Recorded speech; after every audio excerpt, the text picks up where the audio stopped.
Live for 10-second countdown. 10, 9, 8, 7, 6, 5, 4, 3, 2, 1. Ignition.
You probably think that I'm just another ordinary janitor, pushing a broom in a dark and quiet old building, cleaning up after other people's messes, lost in the dreams of another day.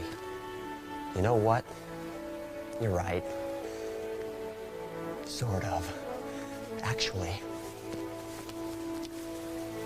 I'm in disguise. The truth is, I'm from the future. No, it's true. In the future, everybody wears jumpsuits because everything else has gone out of style. Alrighty then, for those of you who don't believe that I'm from the future, then what am I doing with this? This XJ149 molecular deconstruction transmitter assembler unit from the year 2099, eh? Of course, those of you from the 20th century probably see this as a regular remote television control, but I assure you that it is not. Can your remote control do this?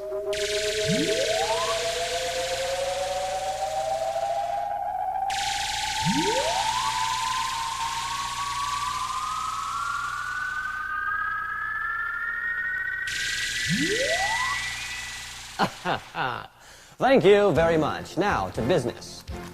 My name is Major Impact, and my real job is as a time-traveling visual historian.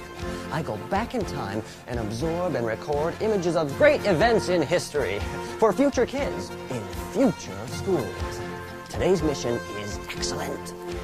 Today, I'm exploring the history of America's space program.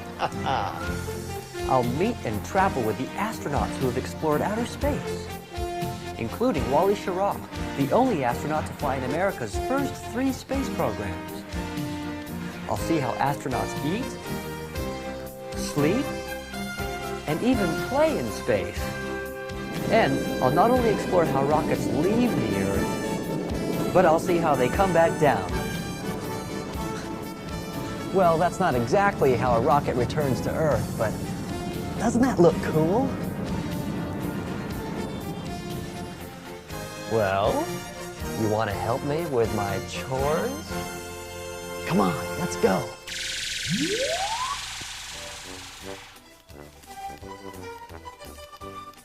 There's only one place to begin, and that's the beginning. Man's early attempts to fly came as he simply tried to get off the ground and stay off the ground.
once man learned to fly, he built bigger and better aircraft that took him higher and faster than ever before. Like this jet. And like this rocket, which made it possible to explore outer space. Now, scientists needed to be sure that it would be safe for a living creature to travel in space, so they sent for Ham. Well, just kidding, not Ham. They sent for Ham, the space chimpanzee. The year was 1961 when Ham trained for space travel with 40 other chimps at a place scientists called the Chimp College. On his trip, Ham was launched into space by the Mercury Redstone, the same rocket that would also blast the first American astronaut into space. Ham's health was very important to this first space mission, and he was checked out, just like you and I are on a doctor's visit, by the mission's doctors. Ham's ears were checked. Ham's eyes were checked. Ham's heart rate was checked. And Ham's teeth were checked. And since everything looked a-okay, Ham was ready for his space flight. Ham's trip took him over 156 miles above the Earth, and he traveled over 4,000 miles per hour. That's almost 80 times as fast as your car drives on the highway. Scientists kept a close eye on Ham's condition for the entire flight. 16.5 minutes after blastoff, Ham's capsule was spotted by the USS Donner floating in the Atlantic Ocean, over 400 miles away from where he was launched. When the capsule was opened, Ham was tired, but in fine shape. Project Mercury was America's first step towards putting a man on the moon. Mercury, in Greek mythology, means the messenger of the gods, and traveled swiftly between heaven and earth. The goal of Project Mercury was simply to see how a man would do in space. 23 rockets blasted off, and 6 astronauts, or star voyagers, that's what the word astronaut really means, traveled in space. The Mercury spacecraft was about 10 feet long and 6.5 feet wide. That's about as tall as a basketball hoop and smaller than most cars. The Mercury Atlas rocket weighed 260,000 pounds and stood over 80 feet high. The original Mercury astronauts, called the Mercury 7, were all only sons, including John Glenn, the very first American to actually orbit the Earth. Between 1961 and 1963, the Mercury astronauts spent a total of over 40 hours in space and completed 34.5 orbits of the Earth. As Alan Shepard, the first American in space, put it, Roger. Liftoff. And the clock is started.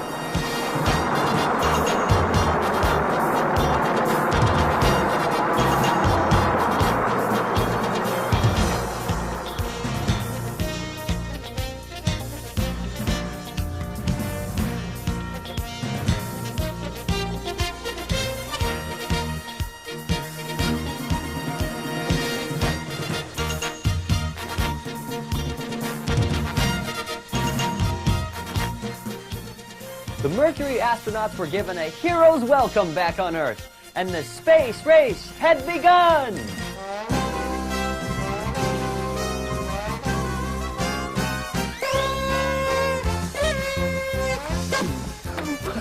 Boy, all this excitement sure has made me hungry.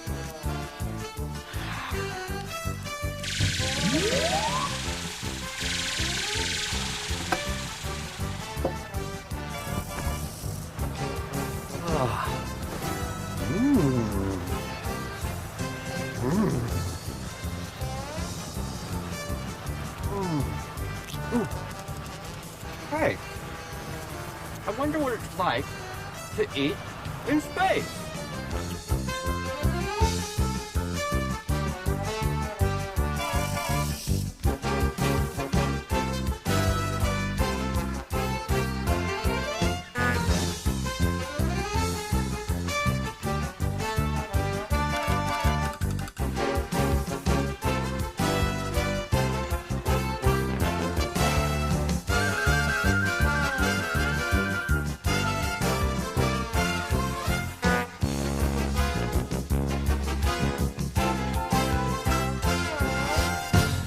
Chowing down in space makes eating anything look like fun, even vegetables.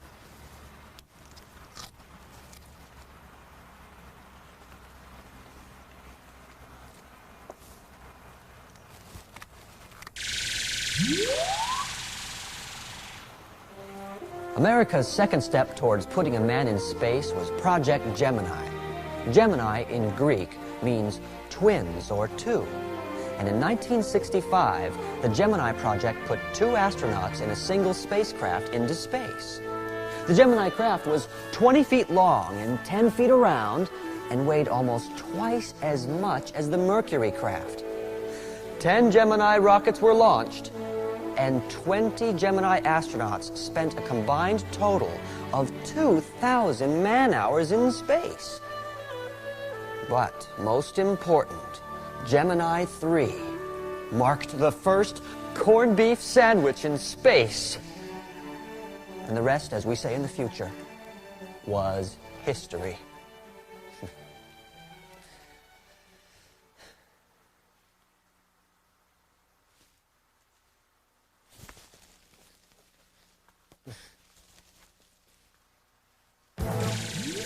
The Gemini Titan rocket, standing over 100 feet high and weighing in at 408,000 pounds, was much larger and heavier than the Mercury rocket. The Gemini astronauts trained hard in the air, on the sea, and on land. The astronauts even trained in a swimming pool to prepare for America's first walk in space, done by astronaut Ed White.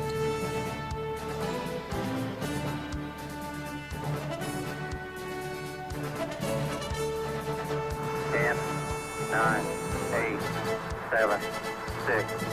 In the words of Gemini 10 astronaut John Young, 2, Columbus was right.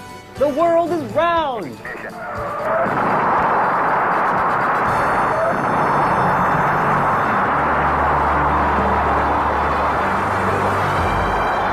Liftoff.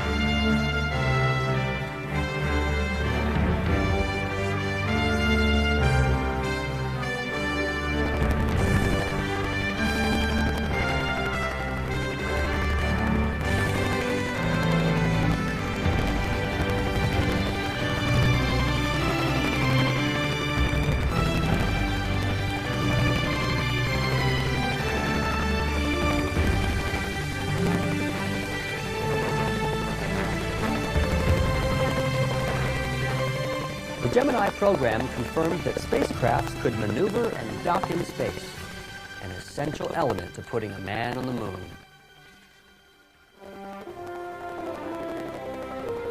Apollo in Greek mythology was the god of light. And in 1968, America was at last ready to put a man on the moon with the Apollo space program. Over 20,000 companies, 500,000 people, and more than $45 billion were needed to ultimately put a man on the moon.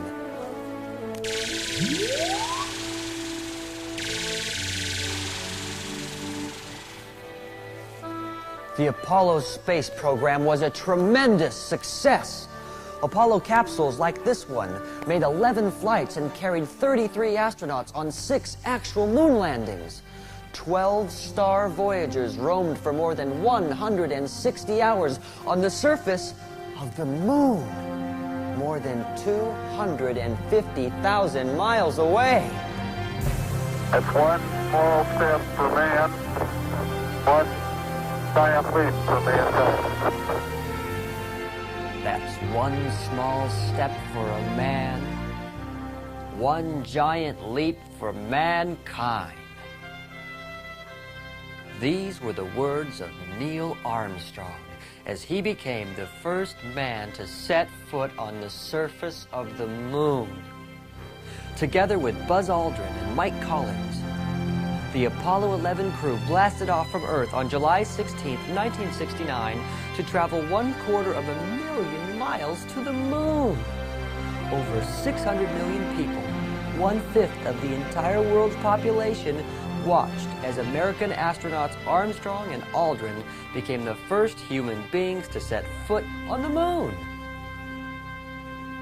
The Saturn V rocket towered over the Mercury Atlas and the Gemini Titan. Standing 363 feet high, that's longer than a football field, and weighing over 6.4 million pounds, that's 3,200 tons, the Saturn V rocket measured 33 feet across at the widest point. It took 15 tons of fuel per second to blast the giant Saturn rocket off the launch pad. But after liftoff, in the words of Apollo 7 astronaut Wally Schirra, she rode like a dream.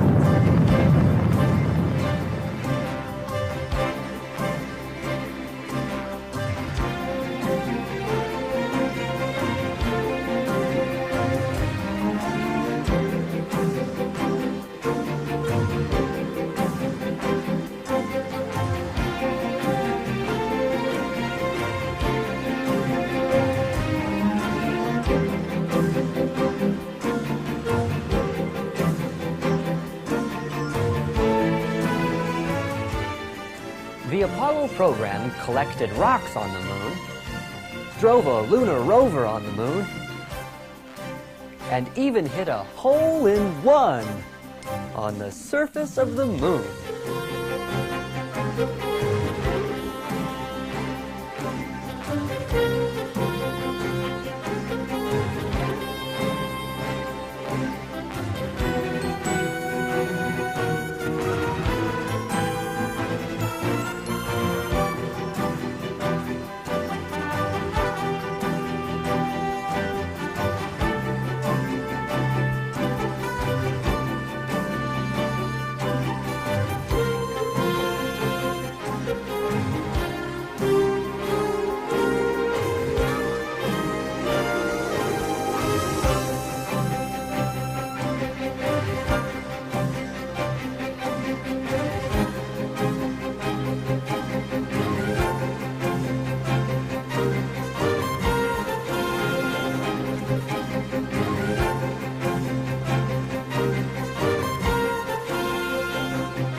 Space travel is a lot of hard work, but outer space is also a great place to play and have fun.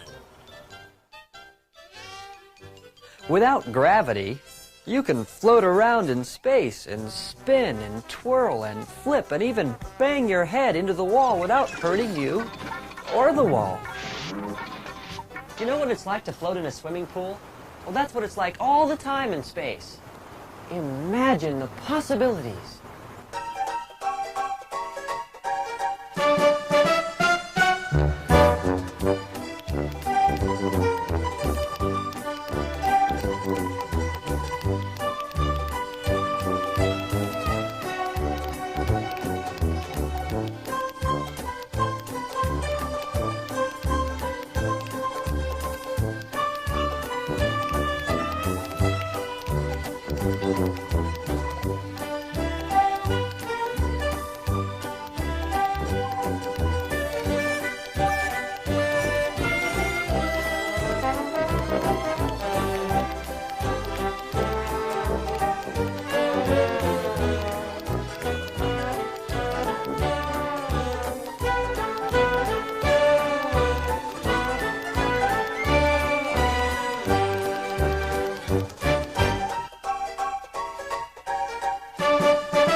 Just think of the possibilities.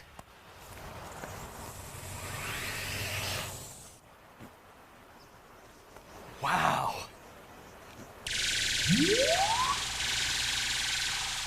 In April of 1981, the first space shuttle, the Columbia, took off from Cape Kennedy, Florida.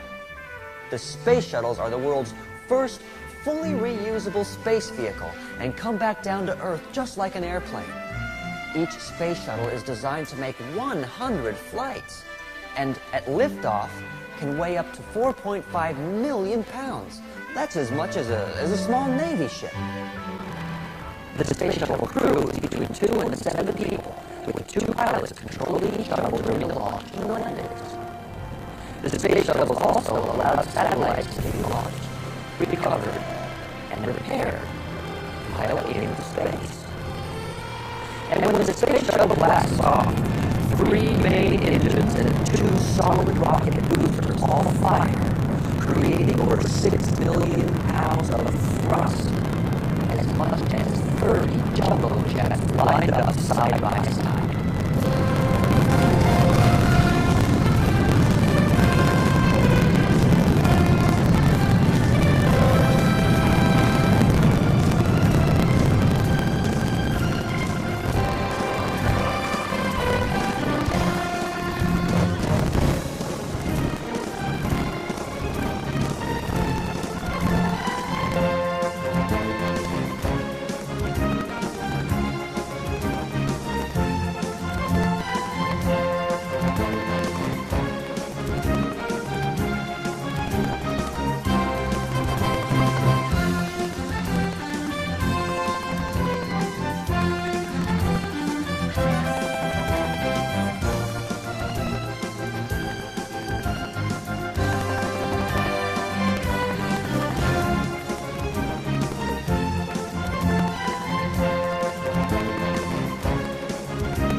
Being from the future, I know what comes next in man's adventures in space.